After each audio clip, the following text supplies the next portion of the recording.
But are we a little bit resentful for those people who had a life and got a life and done the thing and had the pleasures of sin and now have come in at the 11th hour and are finding restoration and joy and freedom and forgiveness? And we, as people who have been here for all the years, we've served since the beginning of the day, and we've gone through the heat of the day and come to the 11th hour, and are we about to give up now? Be careful we don't get caught out, brothers and sisters. Because we're still to serve. And when it comes to, when I stand before the master, he said to me, what did you do? Well, actually,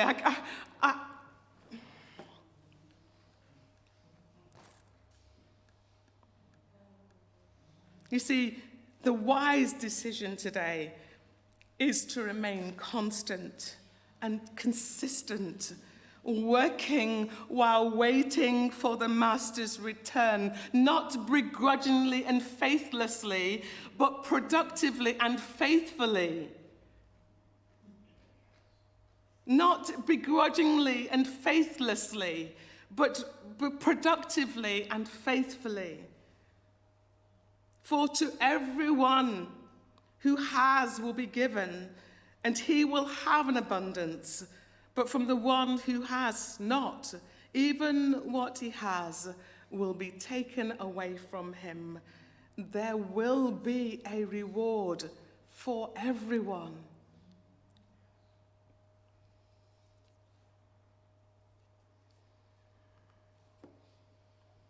And come to the third point.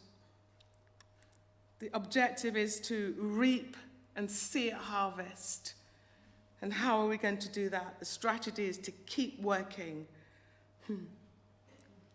Just because we don't see the physical harvest or the results of the physical harvest here and now doesn't mean there won't be one. I want to say that because we've often looked across us and thought, where's the harvest? Where is the harvest? I want to say to you today, I want to encourage you today that there will be a harvest. You see, Yeshua made a critical statement when he spoke in Luke chapter 9, and it's a heart-searching one, and I want to bring that to us today. He says this: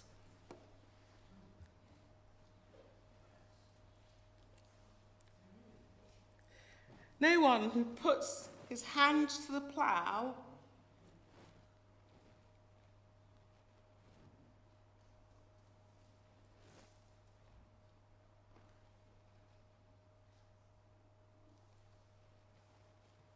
no one.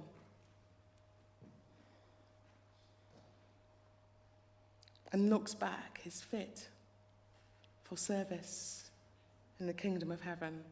It isn't fit for the kingdom, it's fit for service. You know, because when you get to the kingdom, we're going to serve. That's all we're going to do when we get there. Revelation said, and his servants, Revelations 22:3, and his servants will serve him.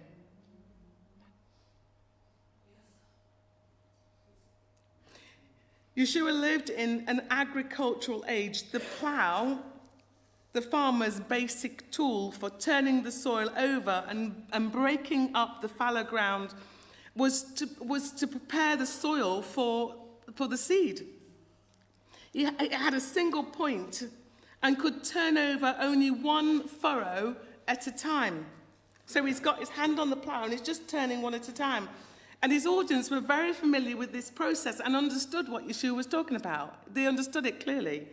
So let's look at this. The ploughman, for him to be successful at his work, he needed to concentrate on the job that he started. If the field was to be properly prepared, each furrow had to be straight and exactly parallel to the one next to it. The ploughman would have to concentrate hard and physically hold the plough straight when it hit a clump of grass or stone, and so threatened to deviate from the line. And someone calling him from across the field could cause him to wander off the course and cause his plough line to become crooked. He knows that the only way is forward, and not distracted by the things left behind. So let's make an application to ourselves. When I was thinking about this, the scripture just dropped into my heart, and I just want to put it to you as a suggestion. The scripture is this: if my people will humble themselves and pray and seek my face and turn from their wicked ways, then I will hear from heaven and will forgive their sins. I will heal their land.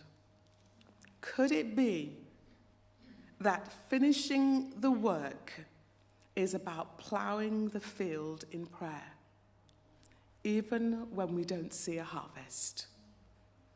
You see, prayer requires concentration, it requires focus, it requires no distractions. It requires a holding on.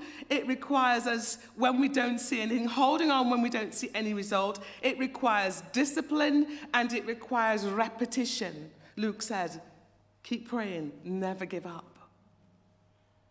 You see, if I lose my grip, my concentration, and I become distracted in prayer, the field may not yield its harvest. Why? Because I haven't been faithful in prayer. And to every minister who is ploughing in a young life, I want to say to you, hold steady. Keep working for the Master. We labour not in vain. 1 Corinthians 9, verse 10.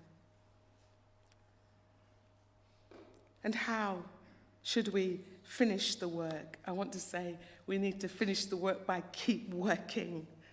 And again, I want to suggest something to you. I want to say that the work of a disciple is to believe and to have faith.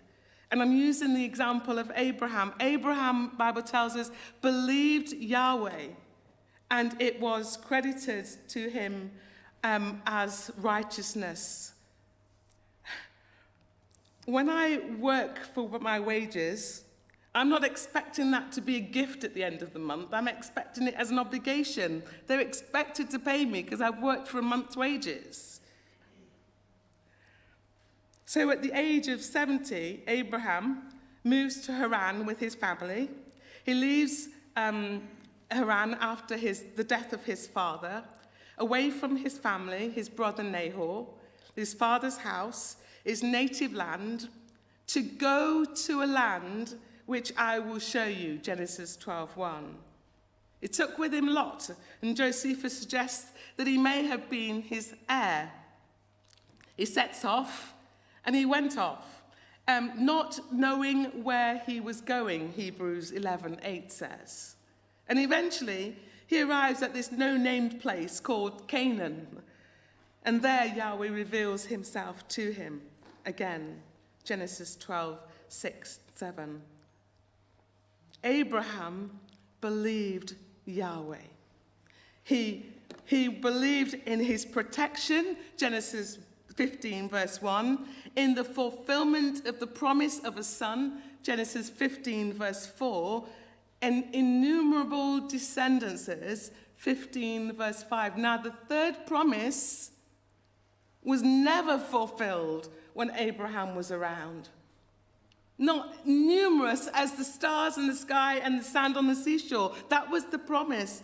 Did Abraham see the fulfillment of that promise? No, not the full fulfillment of that promise. No, he didn't. But he kept working. He set out on some random journey because Yahweh told him to go, and he went. And the Apostle Paul, in his writing, says this: against all hope, Abraham in hope believed, and so became the father of many nations, just as it has been said to him, so shall your offspring be. Without weakening in his faith, he faced the fact that his body was as good as dead, since he was about 100 years old, and that Sarah's womb was also dead. Yet he did not waver through unbelief regarding the promise of Yahweh, but was strengthened in his faith and gave glory to Yahweh, being fully persuaded that Yahweh had power to do what he had promised. That is why it was credited to him as righteousness. And Benson's commentary highlights these things. He said, he was not weak in faith. He staggered not at the promise. He was strong in faith. He was fully persuaded. Now I want to say to you, what an outstanding example for us, that we should keep working, that we should keep praying, that we should keep believing. This is the work of the kingdom.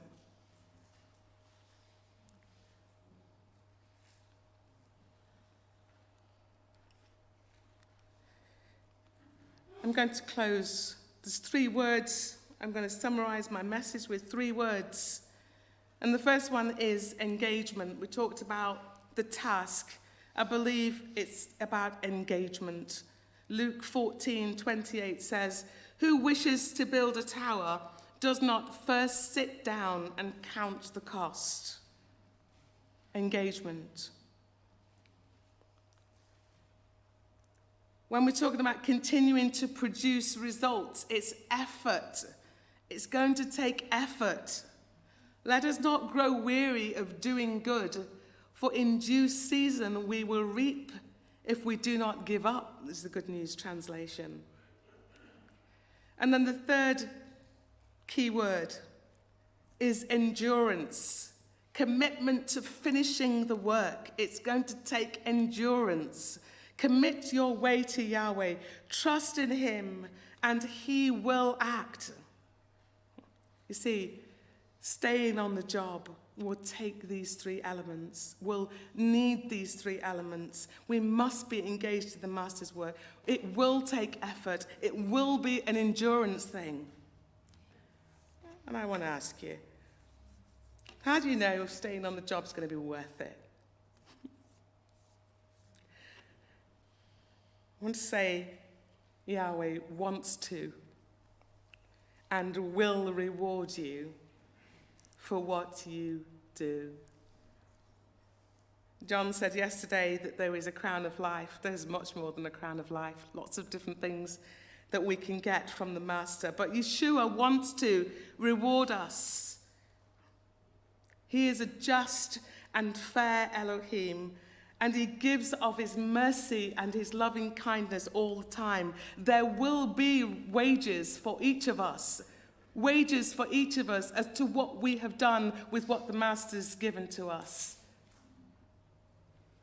And I don't know about you, I love when I get a bonus in my pay packet. And the bonus that I believe Yahweh wants to give us is that Yahweh is keeping a watchful eye on you, Micah. He's keeping a watchful eye on us. And our brother Chris quoted this: "For the eyes of Yahweh run to and fro throughout the earth to give strong support to those whose heart is blameless towards him." This is the bonus.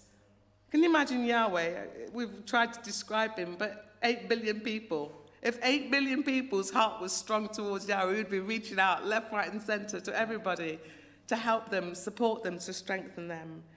You see, if you have Yahweh on your side, you won't get caught out. No, you won't get caught out, because he's behind you and before you and beside you, and he's all around you. So my encouragement to you is stay on the job. Brothers and sisters, stay on the job. So important to stay with it. Don't give up. Why? Because Yeshua is coming back soon. Soon. And it's sooner than we think. It's just around the corner. But be aware that he's coming to reward you. And what will your reward be? He gives out of the generosity of his heart. And he is an Elohim of mercy. He is also an Elohim of justice.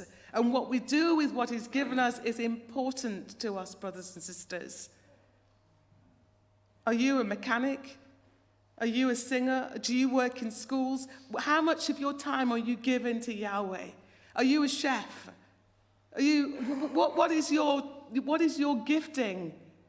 The body of Messiah needs you, and you will give an account for not only your inherited gifts, but the gifts that the Father's given to this church, because they all come from him. But he wants to reward you. Stay on the job. Yeshua is coming soon.